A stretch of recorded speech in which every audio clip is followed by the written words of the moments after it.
Emila had a very pretty daughter. Her name was Anne. He was very proud of her. Anne can sing like a bird, he said. Anne spins wonderfully. If you give her straw, she can spin it into gold.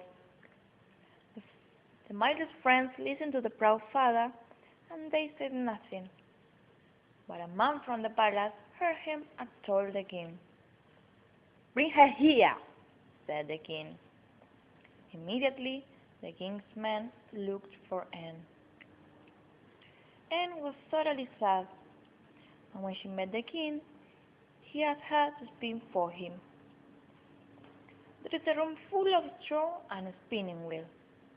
Before morning, all the straw must be gold. If it isn't, you have to die," said the king. Poor Anne! They shut her in the room. She began to cry. She knew her father's words were not true. Suddenly, she heard a voice. She was surprised. "Please, Anne, don't you cry. I can help you and you won't die." Anne saw a ugly little man, a dwarf. "Who are you? And what do you mean?" she asked nervously. "I'll help you, but first you must give me something you really love," the dwarf said. "I can give you this necklace. It belonged to my mother. She gave it to me when I was a child," Anne replied. "I'll take it," the dwarf said. "Now sleep. I'll do the work." In the morning the dwarf wasn't there, but the room was full of gold.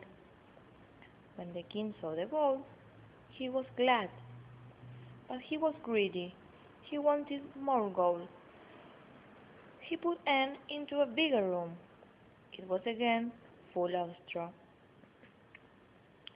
"You must spin it and make gold. If you do that, you'll be my queen. If you don't..." Poor Anne! There was no hope for her, but she heard the dwarf's voice again.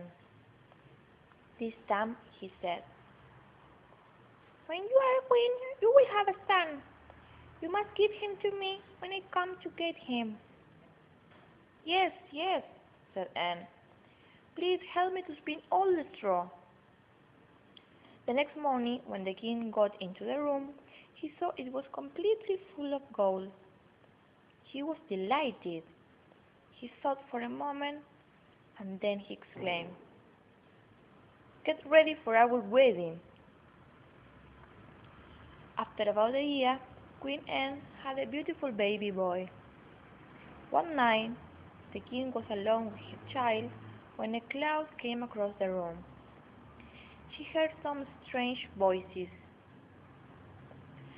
"I'll save your life with gold so fine, and now your little child is mine." It was the dwarf. "But you can take my baby away from me," she shouted. He stood up quickly for a while, and then he answered, "Let's play a very easy game. If you can just tell my name, I'll let you keep the little one. But if you can't, he'll be my son." Immediately after, the dwarf disappeared. The queen tried all the names on the list.